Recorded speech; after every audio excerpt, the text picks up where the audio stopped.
Hi guys, how are you guys doing? I hope you guys have been great and you're doing well. Quick question, how serious are you with your mental health? What are the things you're doing to make sure that you're mentally okay, that you're not stressed, that you're not depressed? Because today that's what we want to talk about.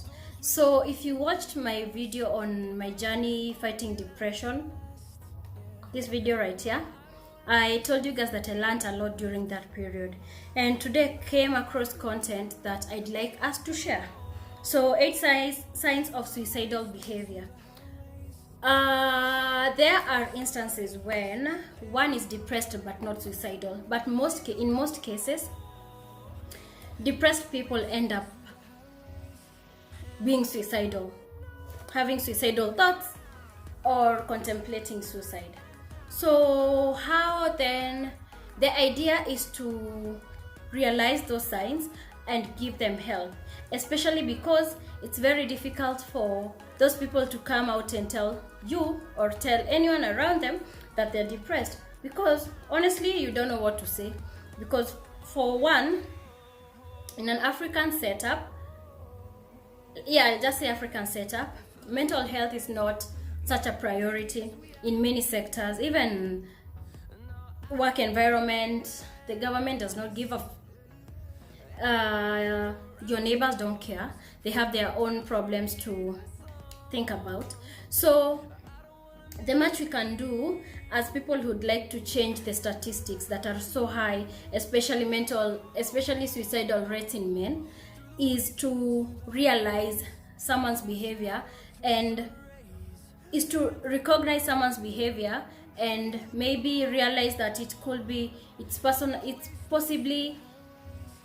that the person is experiencing suicidal thoughts. So I have 8 signs of suicidal behavior that you can realize. So, and like going through these points, I realized that most of them, if not all, I experienced. So sign number 1 is making preparations. So this can include suddenly visiting friends and family members after being silent, giving away personal possessions, and making a will. So you can always tell this person does not visit people a lot, and all of a sudden this person is visiting friends and family members and giving away things, like just have this phone, just have what. That is one of the signs. I don't think I experienced that, but I remember I really wanted to, I really felt nice being around my parents. Anyway, it's not about me today. So number 2, suddenly apologizing for past altercations. So as much as these are the signs of suicidal behavior, we need to be very careful not to project, like si lazima ikuwe huyo mtu ako suicidal, sio lazima hizi signs zionyeshe mtu ako suicidal, but ni possible ako suicidal. Sijui kama nawamekia sense. So usione mtu ameanza kuwa visit already unataka kumwambia uko suicidal. Of course there's a way you're supposed to approach someone, like ask them, are you okay, how are you doing, and blah blah blah. So suddenly apologizing for past altercations the person might bring up old mistakes and apologize for their past behavior. Like say this person mlikosana, I don't know how many weeks, months, years ago, and all of a sudden this person is apologizing, and you've also noticed that this person has been quite silent, hajakuwa akiongea sana vile anaongeanga. You should be worried, like why are you apologizing now, as in what's up? And there's a way you can always tell. Number 3 is changes in appearance and personality. Someone not caring about their appearance and cleanliness. Someone who is suicidal or that has suicidal behavior that exhibits suicidal behavior might not really care about their appearances and personality. So if this person was so into grooming themselves, yeye ni mtu anataka kunukia poa, anataka kukaa vizuri, and all of a sudden they don't care how they appear, they don't care about their appearance. Atatoka tu vile atatoka kwa hao, hata kama anaenda wapi. That's a problem that you should look into. Sudden calmness or happiness. So the person might show sudden sign of calmness or happiness, usually after a period of depression. Because ni kama, I don't know, siwezi eleza poa, na kama kuna maybe if there's a therapist or a psychologist here, maybe anaweza tuambia kwa comments. Suicidal thoughts zinakujanga after, because depression iko na stages, it has stages, and suicidal thoughts is normally close to the last stage. So ndio if the person decides ajitoe uhai. So one may show signs of calmness or happiness, usually after a period of depression. Like this person is, and that's why nilikuwa nasema usiproject, because unaweza know mtu ako happy sana na probably si ati ako suicidal, ako na suicidal thoughts, ako too happy, or unaona ako so calm, na maybe that's just how that particular moment is kwake, and I feel kitu ya kumfanya akue all over. So be very, very careful. But the point is asking someone how they really are, and being genuinely asking them that. Sio ile hi, how are you? So nisaidia tambili, no? The hi, how are you? Like I was listening to, I think some lady alikuwa anasema how it's unfortunate venye siku hizi tukisalimiana, the first thing tunasema siku hizi unadu job iko aje nini, you don't care to ask uko aje, life iko aje, kina madhe wako aje, ni as in tumeka social status hapa juu kuliko venye kutaka kujua venye mse anadu. So increase in the other one, number 5 is increase in dangerous and self-harmful behavior. This can range from excessive drug consumption, participating in dangerous activities, and driving recklessly. This is pretty much self-explanatory, where this person all of a sudden wants to try things that are dangerous. This person already anachukia maybe to ride sports bikes. Now all of a sudden he wants to or she wants to. This person anachukia heights, all of a sudden anataka kupanda huko juu, anataka kuzipline. Inaweza kuwa maybe amekuwa na some sense of adventure anataka kufanya, but there's always something that triggered that. So look out for that too. The other thing to look out for is threatening or talking about suicide. This can range from directly saying they're suicidal to them suddenly talking about death a lot. Yeah, you'd realize, like, I'll go back to what I was feeling. Nilikuwa tu na feel ni kama, as in, death is so peaceful. Dead people are so peaceful. And like nilikuwa na feel ni kama hakuna kitu better kama chenye watu wako dead wana feel. You know. So this person might talk about these things a lot. Either anaongea about them directly, ama anaweza sema ako suicidal, like I just want to die and things like that. Ama pia anaongea tu about death a lot. Where do you think dead people go? How deep do you think I can cut my wrist? How fast should a vehicle move? Should a moving vehicle be ndio inigonge iniue inibakishe vitu kama hizo. So watch out for that as well. Being in a state of deep despair, they may talk about feeling hopeless, having no reason to live, or being a burden on others. And this is where I think we all need classes on, because mtu akikuja kuambia vile mimi akina feel niko na stress, hakuna kitu ina happen, I feel like I am giving up, and you're like yo tu na mimi bro, mimi hata sijalipa rent bro. Unasema nini wewe? Unasema nini na mpaka umesoma umemaliza? Mimi hata sijalipiwa shule. It's not about you. So I think we all need to, like, sijui tuchukue sisi wote classes za psychology ndio tusaidie each and tusaidiane ama ni nini, but I feel like as a country, as a continent, we need to do better in matters mental health. So they may talk about feeling hopeless, having no reason to live, or being a burden on others.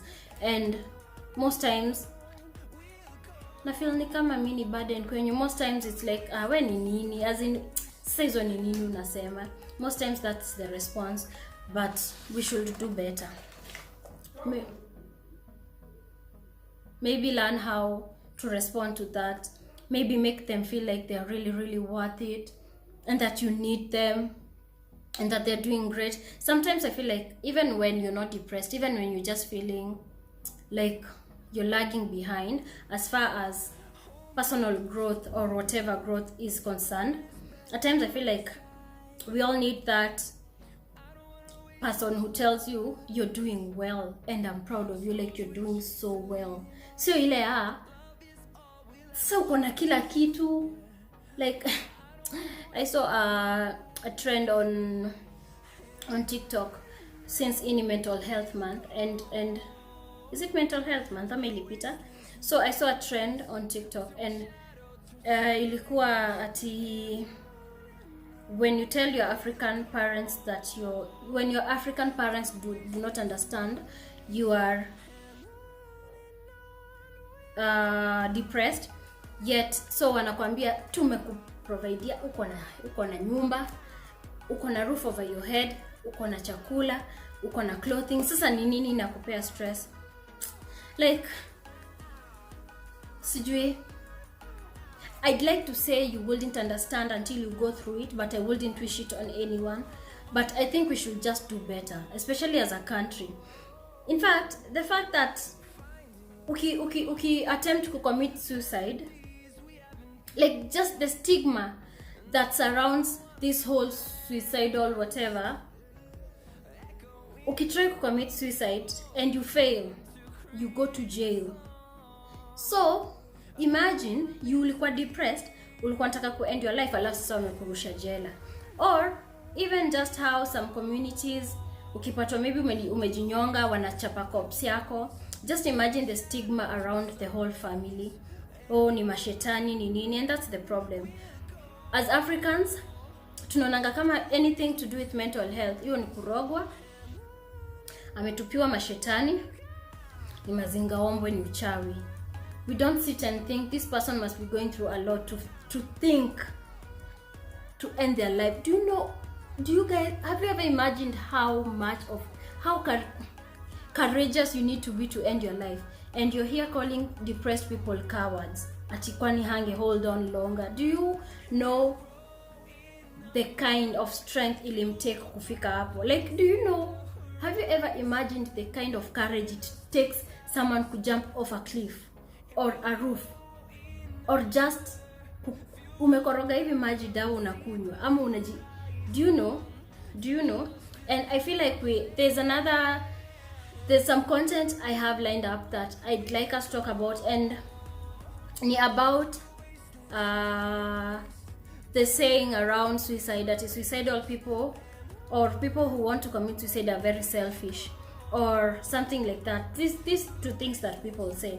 So I think we need to be better. We need to do better. Like, badala upeleke huyu msee jana, simpeleke maybe mahali kansoliwe ijulikane ni nini, you know. I just don't understand how we think. I don't. Anyway, the last one is either sleeping too much or too little. Yeah, so that's very much self-explanatory. You just want to sleep. You don't want to meet anyone. You don't want to see any brightness. You just want to sleep. Yani sleep. Hey, sleep is very, very good. Sleep is very good, and for a moment you forget about stuff, and then you wake up and it's bado unaendelea to feel the same thing. So someone who exhibits suicidal behavior might sleep quite a lot or very, very little. So if you have, of course you have people around you, you have friends who have mentioned they're feeling sad or they feel like they can't do it anymore, but unaichukulianga tu zile za juu umekosa nini, uko employed, uko na job poa, as in uko na family. It's not about that. I'd rather just keep quiet and listen to me speak to you, talk about it, than wanza kunikumbusha what I have. It works at times it works, but ikitoka kwangu, like sitaki ku end life yangu kwa sababu sina hizi vitu. Niko nazo, sikatai, but there's a part of me that in along for something else yenye na feel ni kama na fail. Na ni wewe as my friend, or as my mom, as my dad, as my uncle, as my grandma, as whoever, it's upon you to pull me out of that hole and remind me who I am and remind me that I'm doing well. But if you keep telling me wewe hauko hata grateful, so ambia tu Mungu asanti. Ambia Mungu asanti, uko na bwana anakupenda, uko na watoto, uko na kazi, ndio hii nyumba unajenga na unataka kujua. Azinioni kama Mungu anaona kama wewe ni ungrateful. Like, I think we need to have a whole conversation around how to handle depressed people and people that are going through these kinds of emotions. Yeah. So that's all I have for today. I just hope you take it upon yourself to do better, to be better for other people and for yourself too. Take all the necessary measures to make sure you protect your mind, your mental health. If it takes blocking people on Instagram or Facebook to get to be okay, do that. If it takes not meeting some people, do that. If it takes just isolating for a while, just take a breather or just detox or join a swimming class or something, do that. Just protect your mental health. Yani acha nikwambie, you have no idea and you do not realize how bad it is until you're out of it. You're like, wow, that was quite a dark place. Imagine getting to a point where ukitembea kwa barabara you wish gari kugonge. Imagine umefika wapi, alafu to add to that uko na watu hawake about you. Because like, we just need to do better. And I think, and I feel like